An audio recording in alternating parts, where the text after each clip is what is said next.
أعوذ بالله من الشيطان الرجيم بسم الله الرحمن الرحيم الحمد لله وكفى ثم الصلاة والسلام على عباده الذين اصطفى وبعد musidɓe julɓe tedduɓe tettirɓe l'islam mi salmini on salminago l'islam salminago yimɓe aljanna ka facebook meɗen ɗo lawol kisal yalla waɗan on fu moɗon e mawɓe men wurɓe e fatiɓe jeyaɓe yimɓe aljanna mi torike subhanahu wa ta'ala on rabbu samawati wal ardi yo yaafolan o yaafo kala yuɗo nde yewtere ɗo feƴƴinoy nde o danda en coronavirus hande haray hiɗe wadde nde yewte ɗo le 4 mois d'avril 2020 ka tawata en heɓi tawo jumaje tati en wawari juulugol juma ɗum ɗo ko leeso molanaɗo fayde ɗum ɗo ɗen hani taskade ɗum ɗo toro Allah yo Allah ittan en si ɗum ɗon feƴƴi musidɓe julɓe tedduɓe hande ko 14 simi yeggitari wiyete kon sabordu suumaye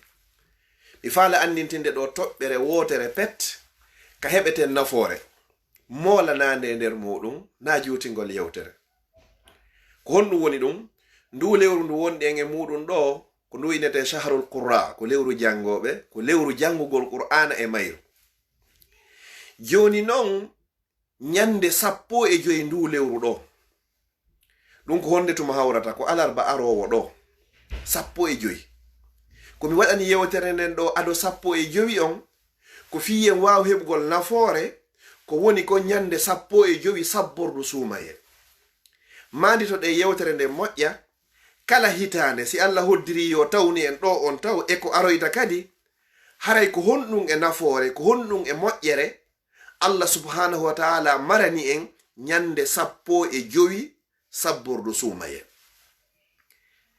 moƴƴere mawnde ko tawata en fappi hiɗen hato jine mayre ko honde woni nden hadis on ko fillimo ko imamu ahmad no fillimo kadi imamu maja e woɓɓe goo kadi hara hinaɓe ɗo wondema nyande 15 sabbordu suumaye Allah ƴellitoto e hoore tageefo makko ngon fop o yaafo tageefo makko ngon fop si wona yimɓe ɗiɗo subhanallah Allah ƴellito o ndaara en ndarɗe yurmende ndarɗe hinnagol ɗen yaafo e yurme en kala ko waɗɗen e bakkatuji kono yimɓe ɗiɗo hino ton ɓen ɗon ɓe tawatake e yaafeteɓe ɓen nyande 15 sabbordu suumaye ko homɓe woni ɓen nelaɗo sallallahu alayhi wa sallam nelaɗo maaki inni arano on ko neɗɗo shirkowo yahowo karamoko batini lototoɗo nasi waɗayɗo piɓi waɗayɗo bakanji holorɗo goɗɗum ko hina Allah barkinorayɗo goɗɗum ko hina Allah oɗo o tawaka e yaafeteɓe ɓen nyande 15 sabbordu suumaye ko homɓe woni ɗiɗaɓo nelaɗo sallallahu alayhi wa sallam wo ko taƴuɗo enɗan ɗaati o rahim taƴuɗo enɗan o tawaka kadi e yaafeteɓe nden nyande yimɓe ɗiɗo taƴodirɓe ɓe yaafatake nden nyande hitande be hitande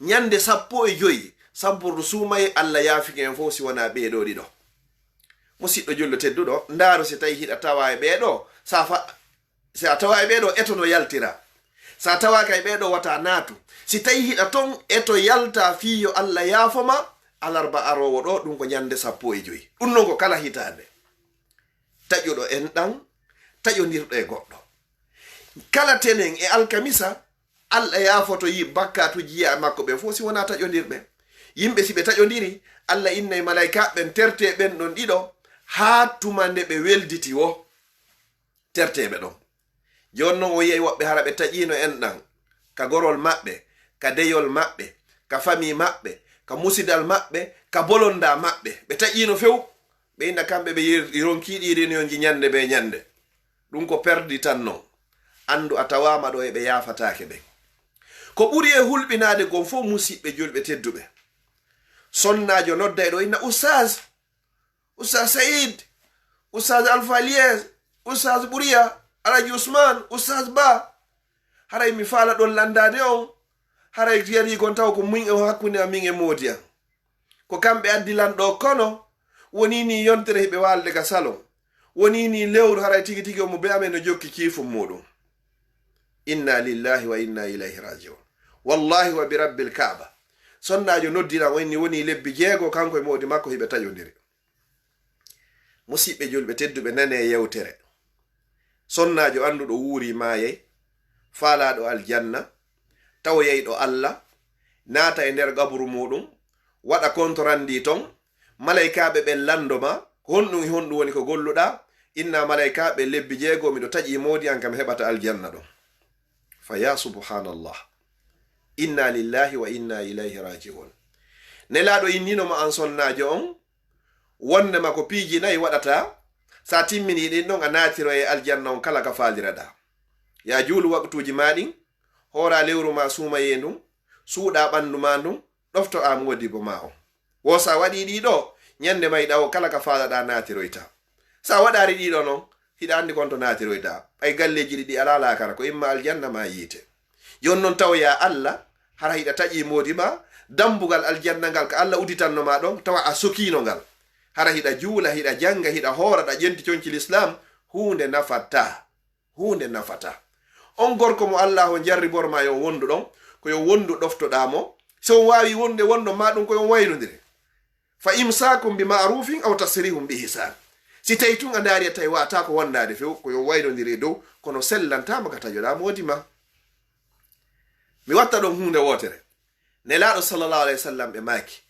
Si tawi gorko Allah jarriborimo nawnare, jogande maka hoore makko haa ka hundu teppere, foppu woni ƴiƴan e mborti. Sonnajo makko o waɗi ɗengal makko ngal, o metti jogande maka hondu haa ka tumbere ɗuure modi makko, o wara e jonnitari mo haqqe makko. Sonnajo o wata wonde e dewal makko ngal, o heɓa nafoore dewal ngal, sina so ɗoftike o gorko makko. Mi wolira ɗum ɗo fi defandugol worɓe ɓen, ko mi woliri ɗum ɗo ko fiyo sonna ɓen andu. Si yehi ha worɓe ɗuɗude de milliard ji worɓe, a yehi ha inni ko kungorum ɗo woni ko ɓuranma, hande kadi ko ya ɗofto kun. Si kun welarima, kun mettitima, waynodiri e hoore jam, wata sunnu hoore ma, an sonnajo tedduɗo. Musidɓe julɓe tedduɓe, yo Allah dandu o sonnajo, yo Allah dandu sonnajo, o walade o maaya, hara kanko e modi makko hiɓe taƴodiri. Kono Allah no yiɗumago e sonnajo, si tawi joni ɗum ɗo a faami ɗum ɗo ado a ƴettitede, ma modi ma ƴettitede, haray moƴƴi.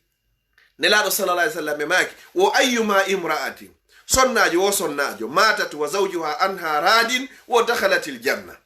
Sonnajo wo sonnajo feƴƴinɗo, hara nde mo feƴƴina modi makko no yarlanimo, no weltanimo, o naata e aljanna.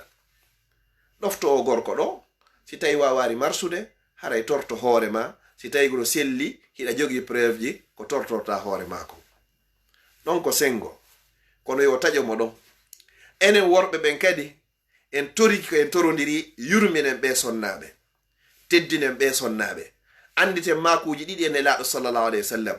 Nelaɗo maaki, ko onon yo worɓe, ma akramahunna illa karim, teddintaɓe sonnaɓe, yurmeɓe wosina aden tedduɗo, wa ma ahanahunna illa la'inum, hoynataɓe, jasinaɓe sina aden mo Allah huɗi. Malaika huɗi, nelaɗo sallallahu alaihi wasallam huɗi, huɗayɓe huɗi. Ko on tugu honnata. Sa wondi e mum ha ndaari a tawi a wawata, harayɗi hiɗa andi ka ƴettutoɗa, naɓo jonnitira e hoore teddugal. Fa imsakum bi ma'rufin, ko jogitorgol no andirano gadina, aw tasrihum ma accitirgol bi ihsanin, no ɓuri e labere, no ɓuri e moƴƴirde. Ko ɗum non Allah yuno en. Enen worɓe ɓen, hulen Allah e hoore sonnaɓe ɓen. Andita an o gorko, ko sonnajo woni ko jibinma. Andita an o gorko, hiɗa jogi bandiraɓe. Andita an o gorko, hiɗa jogi ɓiɓɓe jiwɓe. Andita goɗɗo go kadi ƴektoye ɓe. No jogitorɗa oɗo o, ɓiɓɓe ma rewɓe ɓen kadi ko non kamɓe kadi modiɓɓe maɓɓe ɓen jogitorayreɓe. Mo be men si faami ɗum ɗo, hawnaki haray hino ɓutta ka galleji. Si yehi ha non tawi ala e ɓuttude hande kadi, yo waynodire e hoore jam moƴƴere. Hara fi dewgal gotal lancidare hakkunde bolonda, lancidiraari hakkunde musidal. Kono sonnajo, nde mo torto hoore makko wo yo ndar, moƴƴa si o torto, yo Allah dandu sonnajo o tortade hoore makko, hara o jogaki dalil ko ittinimo ka dewgal makko. Ta goto tawi ka dewgal helete, yo tawi ka dewgal humete. Musidɓe julɓe tedduɓe, hew feƴƴinen toɓɓere ɗo mi darnira honɗum, ko ɓuri e yurmude e ɗiɗo kon fof, ko paykun daroto taƴo nene mum, taƴo baaba en muɗum, o naata o yalta ga suudu nene makko e ben makko, o tuggata ben makko, o tuggata nene makko. Hara himo taƴiɓe. Nelaɗo sallallahu alaihi wasallam no maaki hiɓe ewnadege hadiseji maɓɓe, ɓe maaki rida rabbi, weltingol Allah ngol dey kala faalaɗo si andu weltinayi Allah fi ridal walidayn, no weltingol nene baba. Wa sahatu rabbi, tikkere Allah nen fi sahatil walidayn, no tikkingol nene e baba.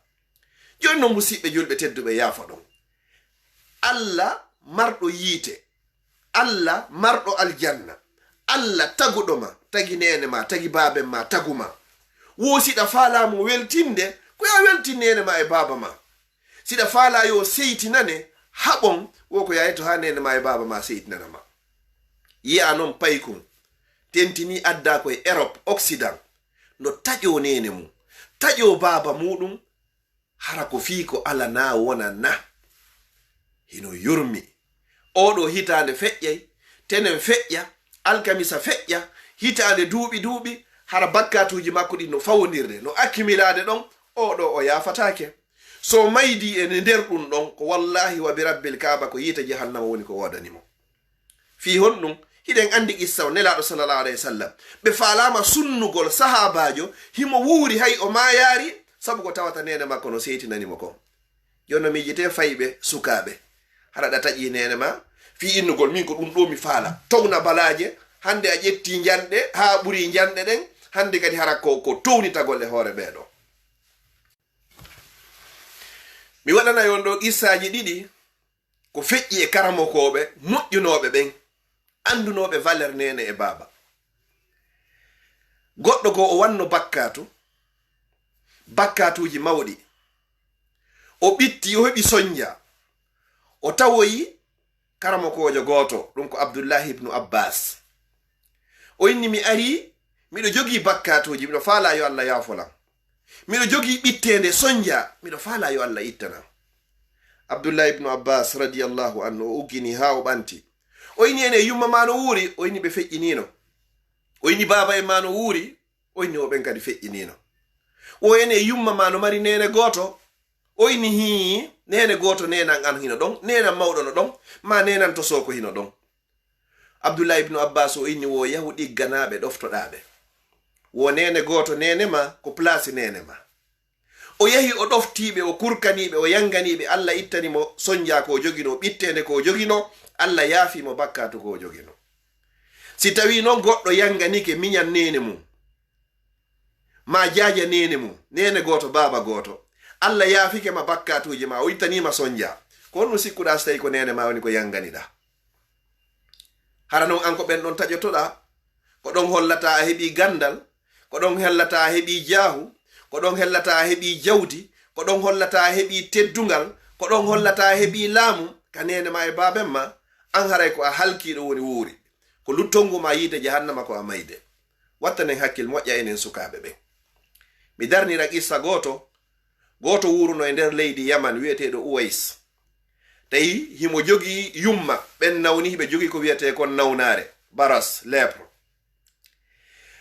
O wuuri gurnan nelaɗo, o wuuridi e nelaɗo ha nelaɗo faati, o yiwari Yaman, o yehi hiwroyegol nelaɗo, o yi'a nelaɗo fiiwata o accu yumma makko kanko tun o dankaki ɓe. Allah nuli Jibril yeeti nelaɗo fi makko, nelaɗo wuuri ha ɓe faati, o yidari e maɓɓe sabu wongol takko yumma makko. Nelaɗo sallallahu alaihi wasallam ɓe inni ko ɓe fatoto, wo goɗɗo aroyay iwroyayɗo leydi Yaman iweteɗo Uwais, wo kala e mon mo on ɗon tawoy yo toromo du'a makko ko jaabotoɗo sabu ko danki yumma makko kon. Nelaɗo feƴƴini, Seydina Abubakar ƴetti laamu ngun, ɓe feƴƴinoyi oroyde o fewdo tan Seydina Umar. Nde Seydina Umar yuno yimɓe iwraynoɓe Yemen ɓe fo, o landotono inna ene no hakkunde man to wiyeteɗo Uwais. Ɓe inna o waye yumma makko hino ɗon himo dankade yumma makko. Seydina Umar o tori Allah wata Allah ƴettitumo ha tuma nde o yiidi o neɗɗo mo nelaɗo yewti fi mo yiyaarimo. Hitande gono ɗon Uwais aroyi. Seydina Umar o landi, ɓe inni himo ga. Seydina Umar yehi inni ko an inete kaarijo fi kaarijo, o inni ko min. O inni mi nali nelaɗo no yewta fi ma, wonnema ko a jaaɗo yimɓe aljanna sabu ko yanganina ko yumma ma. Musidɓe julɓe tedduɓe, kono daɓɓete mburi ɗum ɗo. Wattanen hakkil e moƴƴa e taƴodire ɗen. bani adama duwaka taƴade bani adama ɓuri balɗe tati ka feƴƴi balɗe tati o haray goɗɗo e maɓɓe haray wona julɗo tentini sonnajo telen modi makko yo ɗaɓɓo aljanna makko on tentini enen ɓiɓɓe ɓen telen mawɓe meɗen ɗaɓɓen aljanna si Allah e nelaɗo makko on feƴƴi Allah feƴƴi nelaɗo makko on feƴƴi alamo gorko hani ɗoftade ɓuri yumma mum si Allah e nelaɗo makko on feƴƴi alamo sonnajo hani ɗoftade ɓuri modi muɗum si yehi ha moƴƴata yo waynodiri e hoore jam si tawi hara no woodi sabu ko waynodirirte musidɓe julɓe tedduɓe ko simple rappel mi falano annintinde ɗum ɗo 15 sabboru sumayendu hindu hewtude sagu am mi yaafete an kadi yaafeɗa kurkano mawɓe ma ɓen ɗofto moodi ma teddin sonnajo ma on teddin mawɓe ma ɓen Allah okkama aljanna o mallama aduna o okkoyama aljanna yawmal qiyama karamo ko gojo inni wo man asha khadiman tahta qadama ummi wo asha sayyidan fawqa ru'usi qawmi wo kala ƴettuɗo hoore mum waɗi kurkado waɗa hoore ma maccuɗo waɗa hoore ma korɗo waɗa hoore ma boydijo ka sengo ley tundaje yummama ka ley sengo ley tundaje baba en ma a wonay kohojo tedduɗo e hoore yimɓe ma ila yawmil qiyama mi toriki Allah yo Allah teddina kala yuɗo nde yewtere ɗo feƴƴine nde mi toriki subhanahu wa ta'ala yo Allah dando e nde nawnare coronavirus en toriki subhanahu wa ta'ala yo Allah waɗu barki e o radio lawol kisal e Facebook lawol kisal e kala radioji wonɗi e noddande l'islam mi toriki Allah subhanahu wa ta'ala mawɓe meɗen ɓe jibini e nder l'islam ɓe ne'iri e l'islam fatiɓe fappu yo Allah okkuɓe aljanna yo Allah okku mawɓe meɗen mawɓe fu jalo aljanna yeru luttuɓe e hoore gurdam ɓen yo Allah moƴƴin battani am moƴƴina battane maɓɓe moƴƴina battane kala julɗo wassalamu aleykum wa rahmatullahi wa barakatuh